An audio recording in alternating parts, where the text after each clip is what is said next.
नमस्कार, आप देख रहे हैं खबरची। मैं हूं अशोक कौशिक।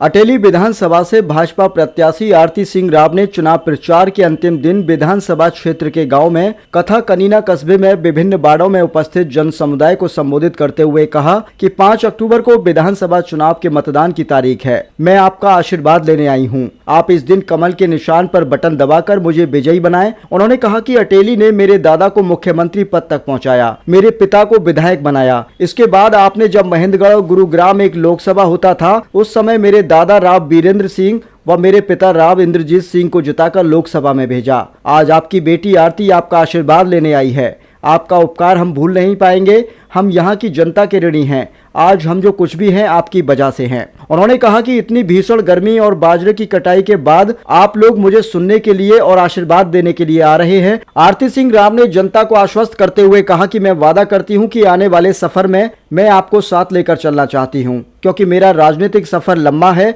मेरी राजनीति अटेली से पहले शुरुआत है, इसलिए आपसे प्रार्थना है कि मेरी पहली शुरुआत ही नींव को मजबूत कीजिए। इसके लिए आपका साथ जरूरी है। भाजपा 36 बिरादरी की पार्टी है और हम भी 36 बिरादरी के विकास में विश्वास रखते हैं। उन्होंने उपस्थित जन समुदाय से प्रश्न किया, क्या आप अपने बच्चों के रोजगार का हिस्सा रोहतक भिजवाना चाहते हैं? यदि इस बार आपने चूक कर दी तो आपके बच्चों का भविष्य अंधकार में हो जाएगा, इसलिए आपको सजग रहने की आवश्यकता है। भाजपा ही ऐसी सरकार है जिसमें बिना पर्ची खर्ची के सभी 36 बिरादरियों को रोजगार मिला है। भाजपा प्रत्याशी ने कहा कि क्षेत्र में IMT की स्थापना, महिला शिक्षा में कुछ तकनीकी शिक्षा संस्थान खोलने और युवाओं को खेलों की ओर मोड़ने के लिए कार्य करूंगी। पूरे क्षेत्र का समान विकास होगा। मैं आपको आश्वस्त करना चाहती हूँ।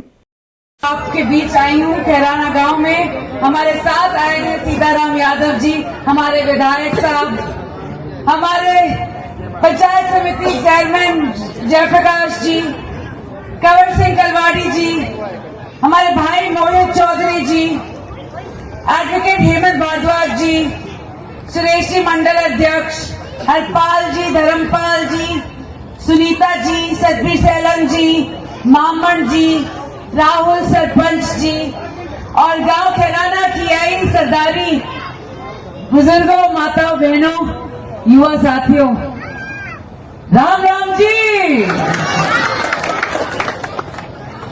सबसे पहले तो मैं बोलूं कि कैराना आते आते आपने ट्रैक्टरों से कुछ 25 ट्रैक्टर होंगे, 25 ट्रैक्टर से तो कम नहीं, इतने सारे ट्रैक्टर। मैंने कहा खेत में कौन काम कर रहा है? सारे ट्रैक्टर तो मेरे सामने लगे हुए हैं और मैंने ओवरटेक किया। ओवरटेक इसलिए किया क्योंकि मैं हमेशा पीछे रह जाती हूँ, मुझे नहीं दिखता कि क्या हो रहा है मेरे आगे, और सब मेरे को बताते। मैंने कहा आज मैं भी देख के जाऊं कि कितने ट्रैक्टर हैं और कितने लोग बैठे हैं, और सबको मैं बाय बाय करते हुए निकल गई।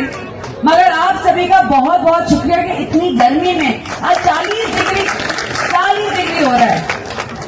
हुमस भी बहुत है, मगर फिर भी आप सभी ने इतना अच्छा स्वागत किया है। आप सभी का बहुत बहुत बहुत धन्यवाद। अब आप सब जानते हैं कि आने वाली 5 तारीख को चुनाव होने जा रहा है। अभी चुनाव खत्म ही हुआ था कि 3 महीने पहले नया चुनाव आ गया। उस चुनाव को हमने बोला था है इतनी गर्मी थी 45-50 डिग्री। अब इस चुनाव में बोले इतनी गर्मी है, हमस से पसीना पसीना हो गया। मैंने कहा इलेक्शन कमिश्नर ने तो इस बार ठान ही ली है कि गर्मी अगर तुम्हें महसूस करनी है तो हम महसूस करवाएंगे। तो आप जानते हो कि आप लोकसभा के चुनाव हो गए और आपने चौधरी साहब को अव्वल नंबर देकर पास कर दिया और लोकसभा भेज दिया। आप सभी का बहुत बहुत धन्यवाद। अब बात आई विधानसभा की, और आज मैं आपके सामने खड़ी हूं भारतीय जनता पार्टी की उम्मीदवार अटेली विधानसभा से। आप सभी से आपका आशीर्वाद, आपका साथ मांगने आई हूं। बहुत बहुत बहुत वक्त हो गया। ये महेंद्रगढ़ में हुआ करता था। मैंने विधायक साहब से पूछा, ये गांव महेंद्रगढ़ में हुआ करता था, इसका बगल वाला होता था टेली में। और मेरे दादाजी महेंद्रगढ़ गुड़गांव से लोकसभा का चुनाव लड़ा था और पहली बारी लोकसभा भेजने का भी काम आप सभी ने किया था, राव वरेंद्र सिंह जी। और उसके बाद राव वरेंद्र सिंह जी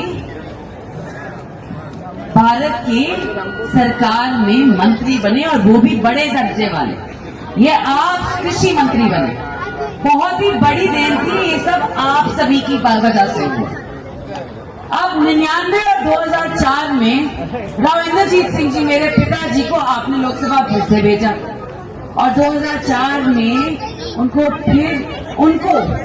पहली बारी मंत्री का खिताब मिला भारत सरकार में, फिर से आपकी वजह से।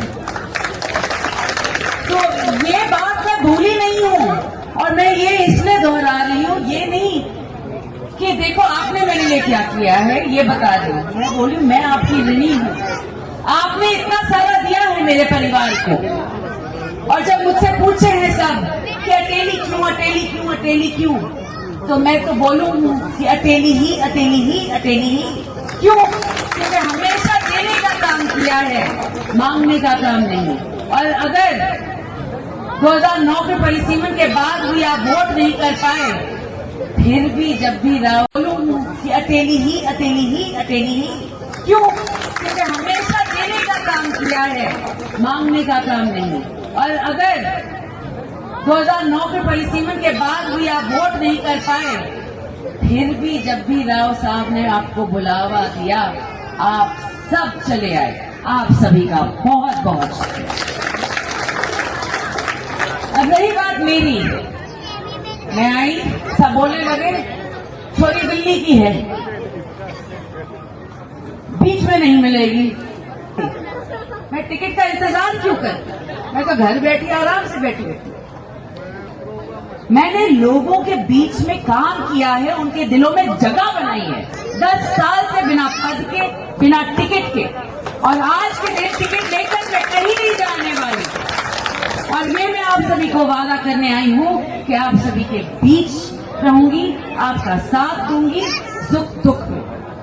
और ये जो सफर मेरा आज के दिन शुरू हुआ है, ये सफर मेरा आज के दिन शुरू हुआ। अगर मैं चाहती हूं ये सफर लंबा चले, तो आपको मेरा साथ देना पड़ेगा। इसके अलावा अगर हम सोचते हैं कि छत्तीस बिरादरी वाली कौन सी सरकार आई है पिछले 20-25 सालों में,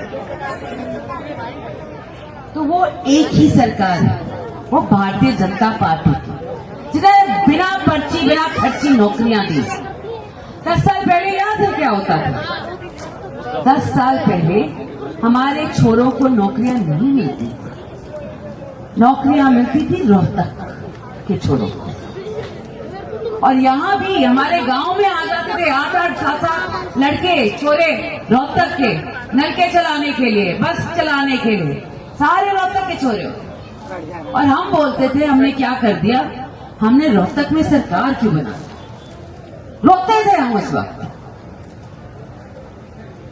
और उसके बाद दक्षिण हरियाणा का एक अपना ही रुतबा बना और कहलाने लगा कि दक्षिण हरियाणा सरकारें बनाता है। दक्षिण हरियाणा की लहर जहां बह जाए, सरकार वही बन जाए। सही बात है ना? तो अगर वो जो रुतबा हमने बनाया इतने सालों में, वो बिखरना नहीं चाहिए।